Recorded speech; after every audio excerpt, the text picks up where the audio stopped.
Hi friends, welcome to my channel. Bharati Devi తనని kidnap చేసిన మీనన్తో ఇలా అంటుంటుంది. ఏంటి మీనన్, నీకు ఎదురు వచ్చేవాళ్ళు లేరన్నావు కదా, అదిగో చూడు అని అంటూ కార్ పైన కూర్చొని కాలు మీద కాలు వేసుకొని దర్జాగా వస్తున్న జేడీకేడీలని చూపిస్తూ ఉంటుంది భారతీదేవి. వాళ్ళిద్దరిని అక్కడ చూసిన మీనన్ షాక్ అవుతాడు.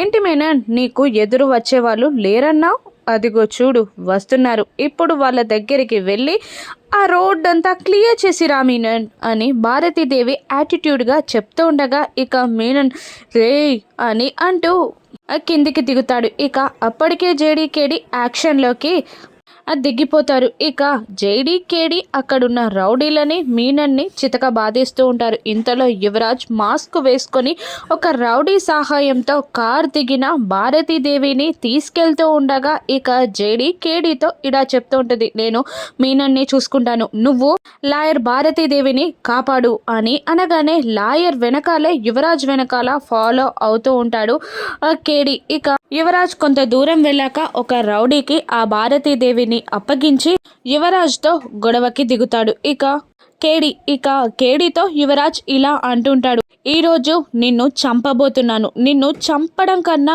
క్యూరియాసిటీ ఏంటో తెలుసా, నీ ఫేస్ని చూడబోతున్నాను అని చాలా ఆతృతగా ఉంది అని అంటూ కేడి ఫేస్కున్న మాస్క్ని లాగబోతూ ఉంటాడు యువరాజ్. ఇక అలా ఇద్దరు ఒకరినొకరిని కొట్టుకుంటూ ఉంటారు. యువరాజ్ ఒకసారి కింద పడితే కేదార్ మరొకసారి కింద పడతాడు. ఇక వెనకాల నుండి దొంగ తెప్ప తీస్తాడు కేదార్ని యువరాజ్. ఇక అలా తోపులాటలో కేదార్ ఫేస్కున్న మాస్క్ని యువరాజ్ లాగేస్తాడు. ఇక ఇప్పుడు నీ ఫేస్ని చూడబోతున్నాను రా అని యువరాజ్ అంటూ ఉండగా ఇక కేదార్ ధైర్యం చేసి వెనక్కి తిరుగుతాడు. ఇక కేడీయే కేదార్, అదే కేదార్ని కేడి అని తెలుసుకొని షాక్ అయి 4 గణుకులు వెనక్కి వేస్తాడు యువరాజ్. కేదారే కేడి అని తెలుసుకొని భయంతో వణికిపోతూ ఉంటాడు యువరాజ్. ఇక జరగబోయే కథలో మలుపులేంటో, ఇప్పుడు యువరాజ్ పరిస్థితి ఏంటో రాను ఎపిసోడ్స్లో చూద్దాం. Thank you for watching.